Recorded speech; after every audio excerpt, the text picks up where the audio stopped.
6:03 p.m. The key turns in the lock. Ethan's home. The daily P&L of parenting is about to close the books. For the last 8 hours, Lina has been the sole CEO of Milo Inc., a one-employee operation with a 100% failure rate on nap times and a revenue stream measured in spit up and scattered Cheerios. The balance sheet is bleak: one exhausted mom, 0 breaks, negative sanity. Ethan walks in, the conquering hero returning from the corporate trenches. He's just closed a deal, navigated office politics, optimized a Q3 spreadsheet. He's ready to clock in for his shift as dad. "Hey team," he announces, dropping his bag. "How's my favorite guy?" This is the reunion scene, the moment the credits should roll on a heartwarming family sitcom. Cue the laugh track. Cue the hug. Instead, cue the meltdown. Milo, who has been a fussy but manageable start-up for Lina all day, takes one look at his father's face and absolutely loses. It's not a cry, it's a system crash. A full-blown red-faced, breath-holding world is ending shriek. He buries his face in Lena's neck, tiny hands clutching her shirt like she's a life raft, and Ethan is the tidal wave. Ethan freezes. His smile dies. Whoa. Okay, hey buddy, it's me, it's Dad. The crying intensifies. It's a physical wall of sound. Lena's face is a masterclass in conflicting data points. There's profound exhaustion, a flicker of, "I told you this would happen," and a deep, aching sympathy. "He's just tired," she says, the default excuse for all unexplained infant behavior. But her eyes tell a different story. They're asking, what did we do wrong? Let's pause the scene and look at the metrics. This isn't just a bad moment, it's a catastrophic dip in user engagement. The core product, family harmony, is failing. The key stakeholder, Milo, is rejecting a primary member of the leadership team. Ethan tries a pivot. He goes for the classic distraction play, the jangling keys. Negative ROI. He attempts a hostile takeover, reaching to take Milo. The resulting scream could shatter glass. Market rejection, 100%. Maybe he smells your cologne? Lina suggests, running through a mental bug list. Or the stress from your commute is still on you. Ethan feels it. The creeping doubt. The imposter syndrome. You've been gone too long. You're the outsider now? Your own son sees you as a threat. He's been grinding 60-hour weeks to build a future for this family. And the most important person in it treats him like a stranger. It's the ultimate founder's dilemma. You build the company, but one day, you might not recognize the culture. He retreats to the kitchen, the sound of Milo's sobs muffled by Lena's shoulder as she bounces him. He stares at the sink full of bottles. The mental math is brutal. The inputs, Ethan's 9 5-hours work 10. Deals closed 1. Commute time 90 minutes round trip. Salary enough to keep the lights on, the mortgage paid, and the 529 plan growing. Objective, secure the family's financial infrastructure. The outputs, the 6:03 p.m. reception, a emotional RI catastrophic loss. A brand loyalty 0, possibly negative. Team morale in the toilet. This is the silent crisis in a million households. It's not on the balance sheet, but it's the most important ledger of all. You're executing the long-term strategy, but you're bleeding traction in the present. You're building the castle, but you're not there to protect the village. Back in the living room, Lina finally gets Milo to a shaky calm. He's hiccuping, exhausted from his own outrage. She looks at Ethan, who's leaning in the doorway, defeated. "It's not you," she says, but it sounds hollow. Feels like it is, he replies. They're both problem solvers. Ethan fixes broken code. Lina used to manage client crises. But this doesn't have a clear bug report. No client is yelling about a missed deadline. This is a tiny human operating on firmware they don't understand, delivering an error message that breaks their hearts. The easy narrative, the one that sells, is that this is a problem to be solved. A dad bonding hack, a scheduling fix. Maybe Ethan needs to do more skin to skin contact. Maybe he should be the one to give the bath. But what if they're reading the data all wrong? What if this heartbreaking, gut-wrenching cry isn't a sign of failure, but a signal of profound, overwhelming success? Think about it from a systems perspective. For 9 months, Milo's world was Lina. Heartbeat, voice, warmth, food. It was a single, integrated platform. Post-launch, she remained the primary user interface. Ethan was a feature, a beloved, fun feature, but not the core operating system. All day, Milo manages. He's with the stable, known entity. The pressure to perform, to connect, to be okay is lower. It's like maintaining a legacy system.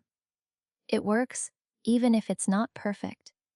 Then Ethan walks in, and with him comes the full, terrifying, wonderful weight of everything else. The other half of his heart, the other pillar of his world. The safety net so vast it's dizzying. It's not a threat, it's an overload. The dam breaks not because he's scared of Ethan, but because he's finally, completely safe enough with both of them, present to let go of all the tensy. He's not rejecting his father. He's presenting him with the bill for his absolute trust. The invoice is payable in tears and snot. It's the ultimate validation of their joint venture. The baby isn't crying because the team is failing. He's crying because the team is whole. And that wholeness is so big, so emotionally volatile, his tiny hardware can't process it.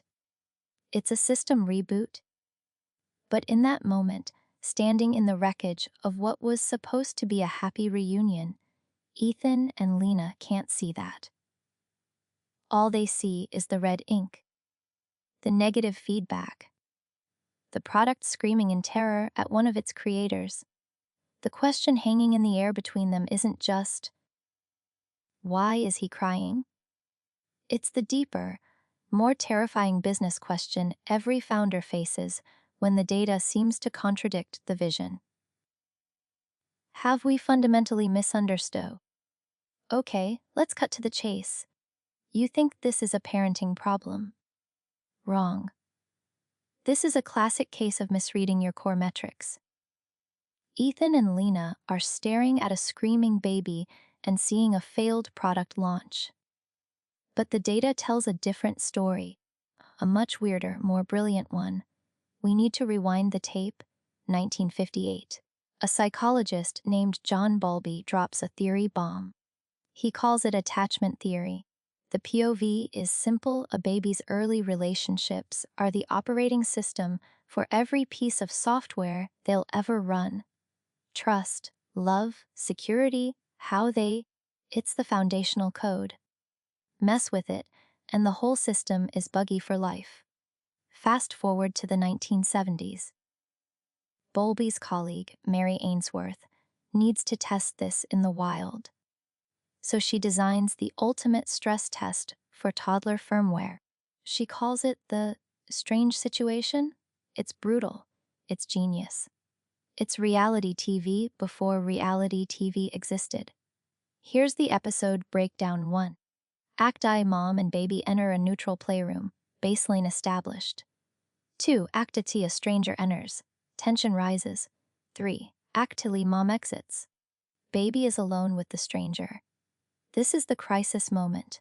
The system is under direct stress. 4. Act IV mom returns. This is the reunion. This is where you read the data. Ainsworth wasn't measuring how much the baby cried when mom left. Any system under that kind of stress will throw an error.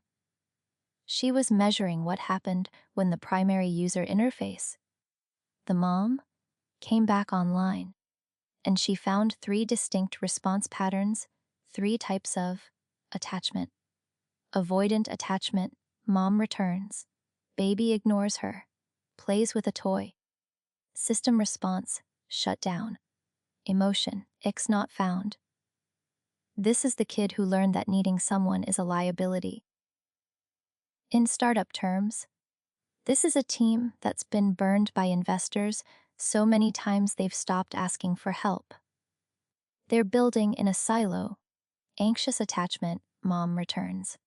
Baby is a mess of clinging, anger, and can't be soothed hysterics. System response full on meltdown. Insecure connection detected. This is the team that micromanages every detail because they don't trust the process. They're terrified of being abandoned again. Secure attachment, mom returns. Baby cries. Maybe even cries harder. He goes to her, seeks comfort, and then calms down. He returns to play. System response. The crisis is acknowledged, the core connection is validated, and normal operations resume. This is the golden ticket. This baby has a rock, solid belief that his home base is reliable. He can explore the world or the playroom because he knows the backup is there. Let's be real. From the outside, the secure kids' reunion looks a lot like the anxious one. Tears, snot, the whole performance. That's the gaslighting part. The market signal is identical, but the underlying fundamentals are polar opposites.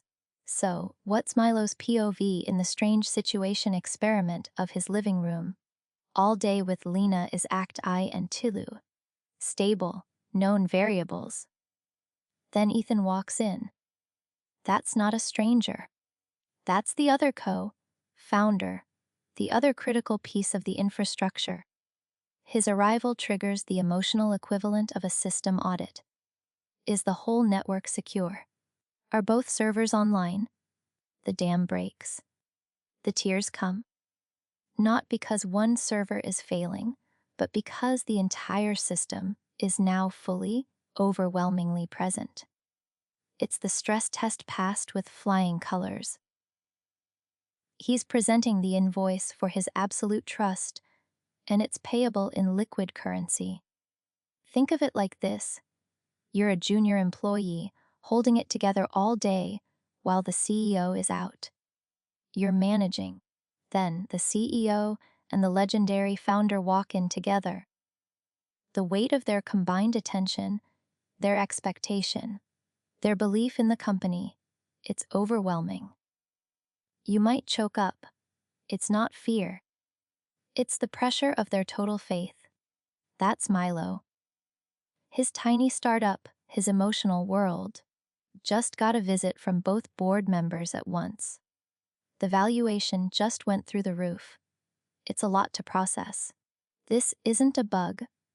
This is a feature. A deeply counterintuitive, heart-wrenching feature.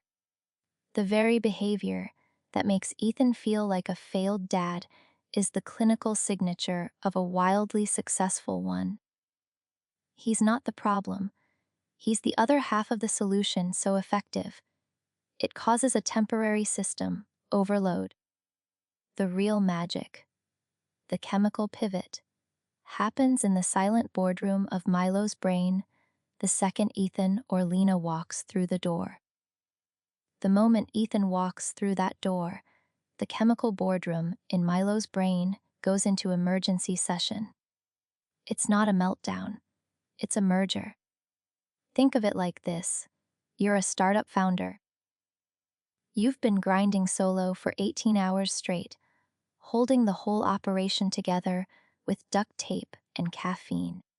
Your cortisol, the stress hormone, The internal alarm system is pinned in the red. Then, your co-founder, the one you trust with your life, walks into the office. They take one look at the whiteboard, nod, and say, "I got you." In that second, what happens? Your cortisol doesn't just drop, it plummets. It's the sharpest, most violent drop of the entire day. And in the vacuum left by that crashing stress hormone, a new chemical floods the system: oxytocin, the bonding hormone, the trust molecule, the neurochemical signature of, "We're in this together." That's the reunion. That's Milo's POV. The neuroscience of the handoff, it's not a bug, it's a feature. Lina's been the steady, state CEO all day. Milo's system is calibrated to her. Then Ethan, the other crucial co-founder, the other pillar of the venture, enters the scene. His arrival isn't a disruption, it's a system upgrade. But installing an upgrade requires a reboot. 1. Cortisol crash, the all-clear signal. All day, Milo's little stress thermostat has been managing micro stresses: a dropped toy, a loud noise, hunger pangs. It's a baseline hum. Seeing Ethan is the ultimate, biological, mission accomplished signal. The primary attachment figure has returned. The threat assessment drops to 0. That sudden drop isn't a sign of new stress, it's the release of old stress. It's the emotional equivalent of a company hitting its quarterly target and the entire sales team finally exhaling. The tension has to go somewhere. In a baby, it exits through the tear ducts. 2. Oxytocin surge, the connection dividend. As cortisol evacuates, oxytocin moves in. This is the chemical of secure attachment. It's what makes you want to hug, to hold, to connect. Milo's crying and reaching isn't a rejection of Ethan. It's a biochemical demand for the oxytocin hit that comes from his touch, his smell, his voice. It's the startup closing its Series A, and the founders immediately looking at each other, not at the bank statement, because the real win is the part. 3. Reunion stress discharge, the system flush. This is the master key. Psychologists call it stress inoculation or reunion stress discharge. By experiencing this cycle over and over, separation, manageable stress, reunion, dramatic comfort, Milo's brain is learning the single most important. The system can be overwhelmed and then brought back online. This isn't fragility, it's anti-fragility in training. He's building emotional caluses. Let's get brutally honest with a business analogy. Look at Tesla 2018. Production hell. The Model 3 line is stalled. Elon Musk is sleeping on the factory floor. The cortisol of that company is through the roof. Then, they hit their target. 5,000 cars in a week. What happened? There wasn't just calm. There was an emotional explosion. Tears from exhausted engineers. Euphoric, disbelieving cheers. That wasn't a breakdown. That was the discharge of monumental, pent-up stress upon achieving a critical goal. The goal in Milo's world is the tribe is reunited. Ethan isn't triggering the crisis. He's the living, breathing proof that the crisis is over. So, what's the actionable business insight here for Ethan and Lina? Stop reading the tears as a KPI failure. The market signal, loud crying, is misleading you. You're looking at the daily volatility and missing the long-term trend line, which is screaming, BUI. Think of the most resilient founders you know. The ones who can face investor rejection, product failures, and public humiliation, yet keep pivoting. What's their secret? It's not that they don't feel stress. It's that they have a fundamental, neural level belief in recovery. They have an internal, secure base. Someone, at some point, taught their nervous system that after the fall, there is a get up. For Milo, Ethan and Lina are that get up. Every time he cries in their arms and then calms, he's laying down another neural pathway that says, "The world can be scary, but my home base is solely." This is the ultimate pivot in your parenting strategy. You're not managing a problem child. You're running the most successful venture capital firm in his life. The firm of us. You're providing the unconditional seed funding of safety that allows him to take the crazy risks required to grow, learning to walk and fall to tall. His tears upon your reunion are the proof of your valuation. They are the sign that your firm's brand, its trust, its reliability, is so strong it literally moves chemical markets in his brain. So, the next time Ethan walks in and the waterworks start, here's the new narrative. Don't see a failing dad. See a successful liquidity event. Don't hear a problem. Hear a dividend being paid out. That cry isn't a distress call. It's a trust fall. And you, Ethan, you're not the cause of the fall. You are the absolute, unwavering ground.